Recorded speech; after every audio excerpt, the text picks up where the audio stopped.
Di mana pada hari Selasa, 18 Juli 2023, Mahkamah Syariah Calang melaksanakan kegiatan pengantar alih tugas serta purna bakti untuk beberapa aparatur.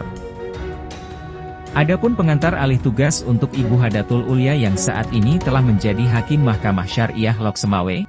Namun sebelumnya, saya juga ingin menyampaikan dulu terima kasih kepada rekan-rekan semuanya dari keluarga besar Mahkamah Syariah Calang. Selama di sini mungkin telah terlalu banyak membantu ya dalam kita mengerjakan tugas. Mungkin tanpa bantuan dari Bapak dan Ibu, kita tidak akan mungkin bisa melaksanakan tugas kerja di kantor ini dengan sempurna seperti itu. Terima kasih banyak kepada semuanya. Serta Bapak Rizky Muammar dan Bapak Rizky Muktamirul Khair yang saat ini telah menjadi panitera serta panitera pengganti Mahkamah Syariah Meulabo.